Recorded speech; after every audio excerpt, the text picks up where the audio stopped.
I grew up with the original Nintendo and I had a huge selection of games, but I didn't have all of them, which means some games I discovered as an adult. I am the Game Collector, and this is Second Opinion Games, and today I'm gonna show you some games that I love, even though I have no nostalgia for.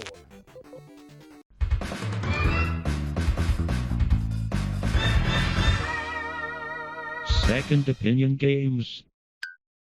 Dudes with Attitudes, a game where you play as a ball that just bounces back and forth. Of course, it's a puzzle game, so it's not going to be that simple. Sometimes your guy could be yellow, in which case then he could collect yellow things. Sometimes he's white, he can collect white things. Sometimes enemies try and kill you. And sometimes you just have to try and figure out how the heck you're supposed to clear the level. You could even pick a multiple of faces, even though I don't really care which one, as long as I'm playing this game. You could even do some teamwork play or just set it for two-player fun, and this is a fairly good time, even though it is really dumb. Conquest of the Crystal Palace is another game that doesn't really show off what the Nintendo can do graphically, but what's here is a solid action platformer. You get a sword and you can upgrade that weapon to be able to take out enemies at a bit of a range. You also have a shop, which then you can buy different power-ups, like the ability to jump even higher. The controls are a little stiff here, but if you like action platformers, well, you're probably gonna love this one, at least until you die, in which case then you lose all of those awesome upgrades. So you know what? Get good and don't die. Another game with a samurai you could pick up is Demon Sword. This seems to be a spiritual sequel to Legend of Kage, or what I like to call Legend of Cage because of my reading disability. You need to push up to jump, and your jump is going to be 30 miles high, and you could even climb the trees, and you have to slice people out of the sky. What do the buttons do? Well, one uses your sword, which is your main attack for some reason, even though the range is pretty much non-existent, and the other button is for throwing ninja stars, but it's super darn weak. Most of the time, what you have to do here is just kill the enemies, and then eventually you can collect the key that allows you to possibly have a boss fight or move on to the next level from there. Is it good? Well, probably this is the worst game that I'm going to talk about today, but because I love The Legend of Kage so much, even though that's also a terrible game, I like this one. Okay, maybe a little nostalgia's at play, but also ninjas are pretty cool. That's where Ninja Crusaders comes in. This is a game where, again, it's a action platformer where you have to run around with ninja stars and hack things down to size. Also, you have a little rope thing. And you know what? There's actually some pretty diverse weapons here. You have a sword and you also have a little tiny staff with absolutely no range. But here's the thing, depending on the range of your weapon is also how strong that weapon is. So your bow staff with no range can take out bosses in just 1 or 2 hits. However, trying to make it to the boss with this weapon is nearly impossible, and that's where you actually have to play with a friend, because this is 2-player at the same time, which means one person can jump out in front with a ranged weapon while the other guy waits for a boss and knocks him down. This is a heck of a lot of fun. Infinite continues, so as long as you have perseverance, you will see the end of it. And then you're gonna want to speed through it again. Darkwing Duck comes off as a little bit of a ninja here. Of course, you're playing as the cartoon character, and it's a Capcom game. Now, almost everyone played this now, but back in the day, I refused to. It looked just a little too kiddie for me. Little did I know that this was a great Mega Man clone, and then you have to take out bosses where you have to be precision in your movements or you're never gonna get through it. Not only is this game unbelievably difficult, it is clearly not meant for kids. And you get to wear a cool hat.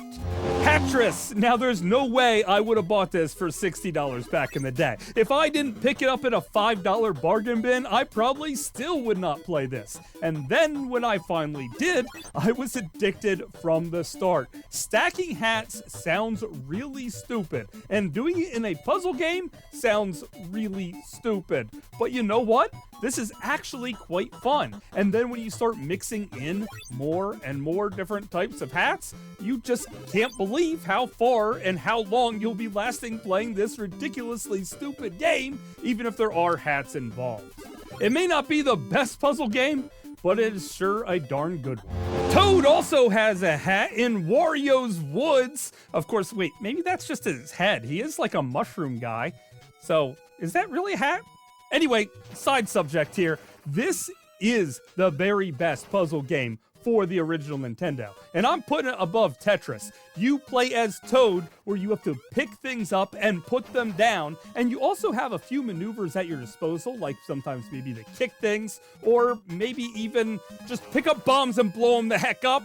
That's pretty darn cool. Some enemies can only be killed if they're 3 in a row in a diagonal with a bomb's help, and some enemies need to be killed more than once. Sometimes you have to hit them with a bomb and then hit them with a bomb really fast again in order to take them out, and Wario is devious. There goes to a panic mode where the walls start closing in on you, and then you really have to kick it in a high gear and create combos in order to survive.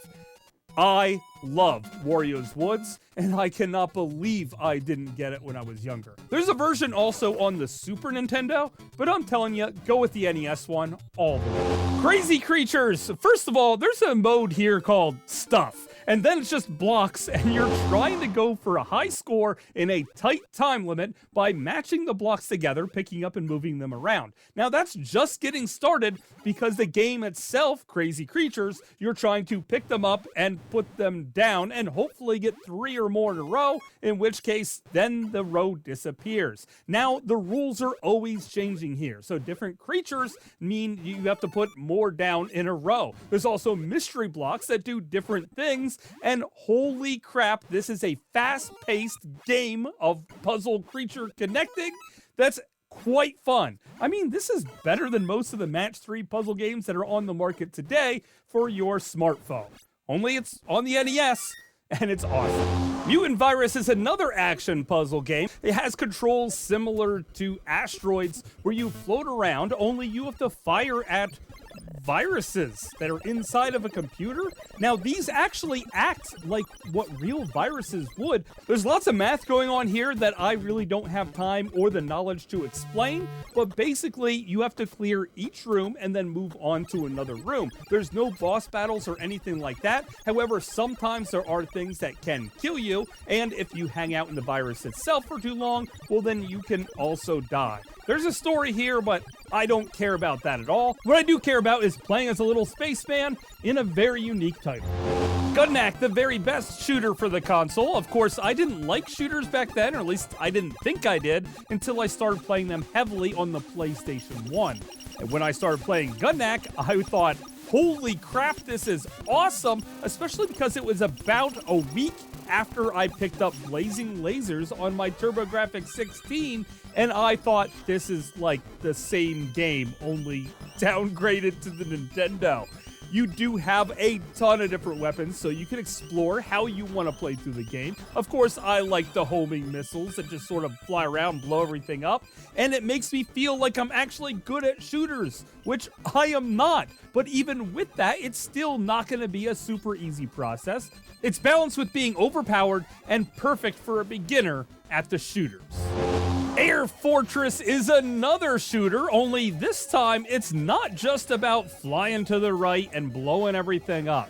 No, because sometimes you actually have to get out of your vehicle, go on foot, or more around, fly around the fortress itself, and then blow it up from the inside. Of course, you're going to make your way to your escape pod, which then you're going to take off and fly away and go to the next base to destroy. I love games that try to do more than one thing, and this is the perfect example of how it can be done. And probably the most polar opposite game of this is North and South, a real-time strategy game with some action elements where you try to either be the South and defeat the North, or vice versa. Now in here, you could just jump into a battlefield where you can control artillery, infantrymen, or people on horseback. You can blow up bridges. There's trains that could be robbed here, or even trying to take over a fort. If you play on the upper level of the game, well, then you even have to watch out for Native Americans attacking your people. There's a train route that you have to watch very closely because that's how you get resupplied.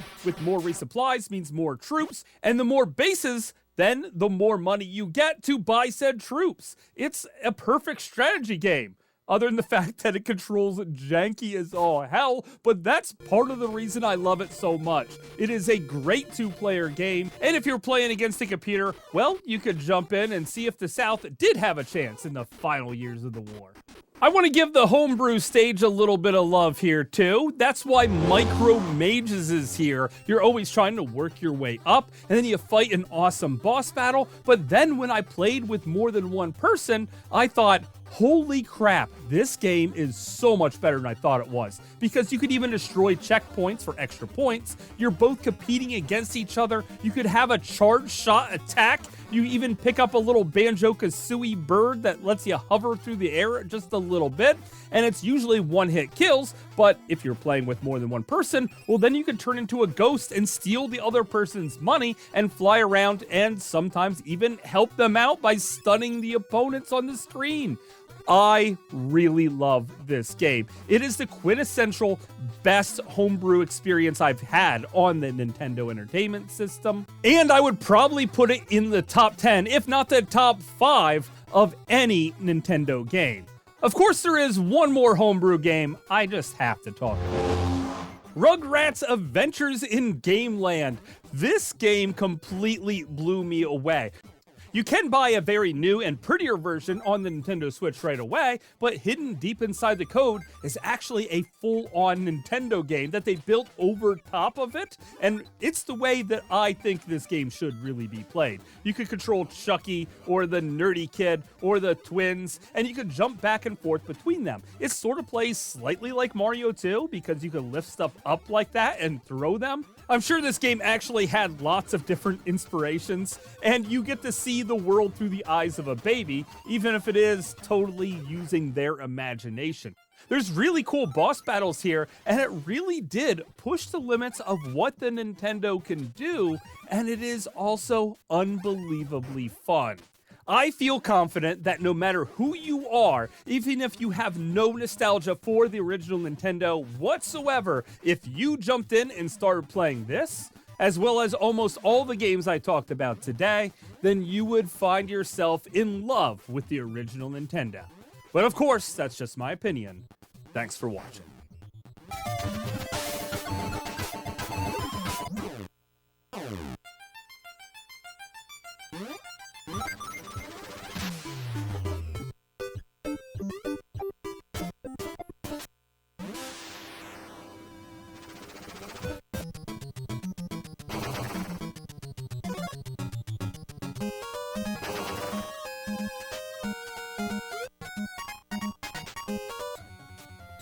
Hopefully you guys enjoyed this video. I had a great time making it because I got to play little Rugrats and Micro Mages, as well as some of my other favorite games for the Nintendo. At least they're my favorite now since I became an adult, like Gun-Nac, Hatris, and Ninja Crusaders. I really love that game. So I want to know, what game did you fall in love with long after the Nintendo was dead? Leave me a comment in the comment box down below. And until later, I will see you again, guys.